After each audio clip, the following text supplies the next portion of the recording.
Always fun to me to go in and see the canvas as is and know that I'm going to totally change it through lighting. That's my expertise, that's my passion, that's why I get really, really geeked about. That's why I'm super proud of at the end of the day when I'm like, I walked into this space, it looked like this, and we made it like this through set design, through lighting, through teamwork. So I'm going to break down some of the lighting scenes for the NYA Problems video. I've had a couple of people interested in this. From the start, I wanted to break this one down.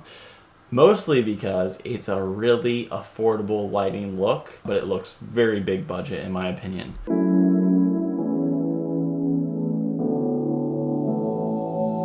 There's a ton of performances, there's a ton of different scenarios and different scenes. What she wanted to kind of communicate was like a mixture of those low feelings, those high feelings, working through things. She's super respectful of the creative process and trusting us in delivering the vision. When we are awarded that and given that, it's just an awesome feeling for us. A lot of these ideas were hers, and it was just like us accentuating them a step further and making them actually possible.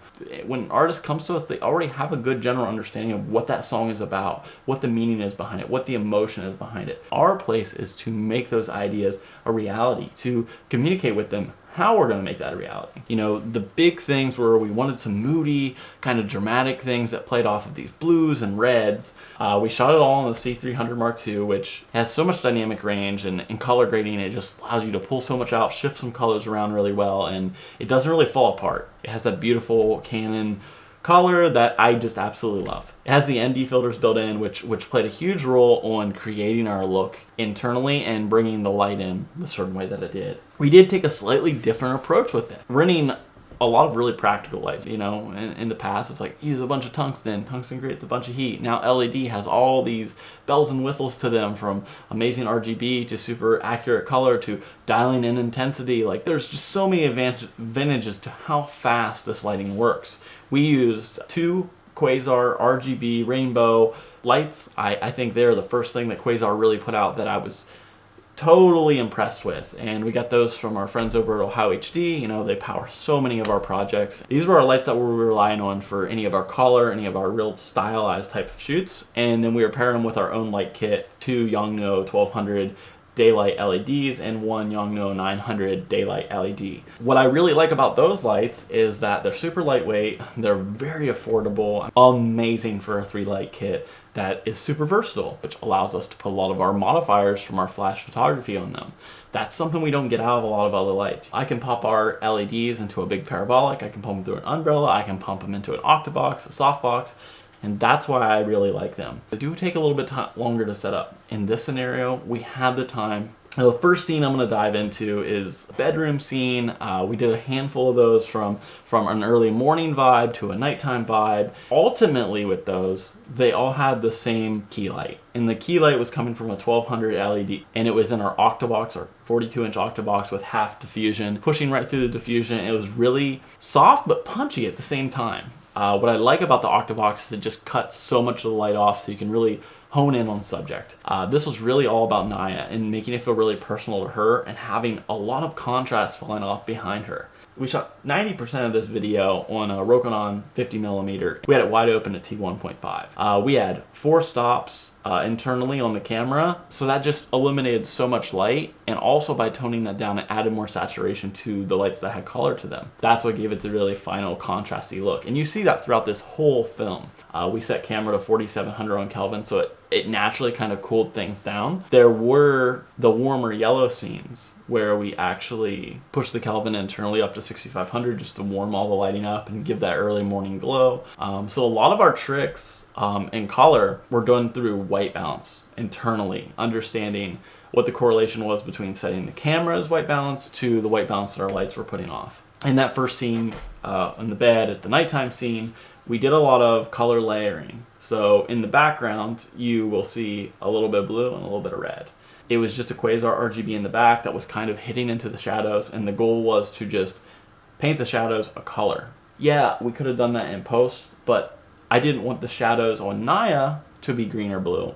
As well, we layered a little bit of red rim. You know, the motivation for that was like, imagine there's a window and there's a street light that's red, or like some sort of bar street glow. We started on that scene because the big thing that NYA wanted to get out of the whole thing. So it's like, let's start there. I truly believe that starting the experience there is what just led the rest of the day to go super smooth. Once we got through that scene, we migrated into the morning scene. So it's like, okay, we're already set up for the bed scene. Now it's just a matter of changing light. And we pushed the Kelvin of the camera up to 6500 to really warm things up. We still kept it really punchy. We cleaned all the lighting up in the background, and we turned on that back lamp, and we used it as a background element for a parallax motions. After we got through those scenes, we migrated to some of like the writing scenes on the couch. We really introduced the red a lot more. We kicked the blue in, and we still kept something really dramatic. And in these scenarios, our key is off at a 45, or almost even more exaggerated than a 45. We really wanted drama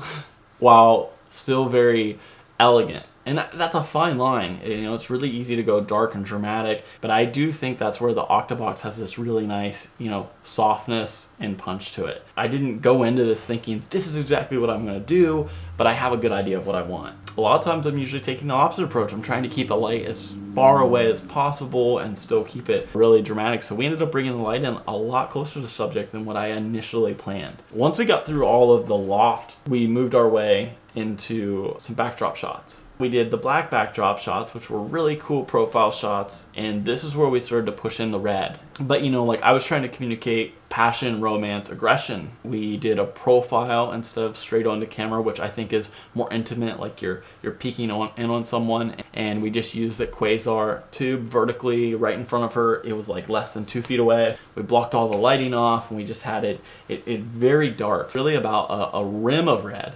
rather than washing a whole scene of red. Absolutely some of my favorite scenes. And this was before we were kind of migrating into some of, I think, Naya's favorite scenes, which were the shower scenes. It was meant to be a washed red room. So we're kind of inversing it. This is a lot of how I make an edit in a project feel really consistent from place to place to place. This red color was really key to all this, and when we did that, it was just about getting, you know, the light up in there, bouncing into the shower, giving it a little bit of direction, and still keeping it behind. These scenes were really cool.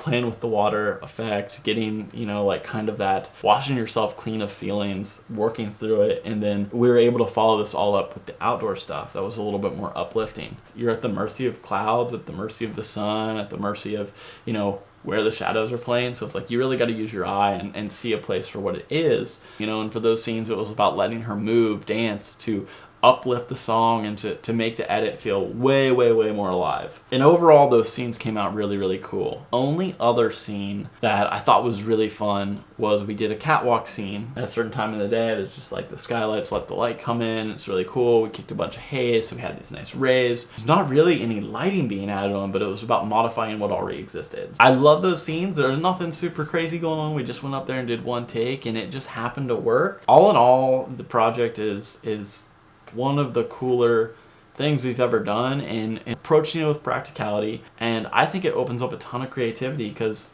you do have a more wide range of things that you're actually able to do with that. I think it's pretty cool. If you haven't checked it out, you totally should. Either way, keep watching. I really hope that you're enjoying this. I hope you're getting something out of this, and let me know what I can do to do this better. Let me know if there's something you want to hear about. Dig into some of my work. Tell me if it's cool, if it's not, if you want to know more about it. Maybe I can talk about that, but I need your help. Thanks. Bye.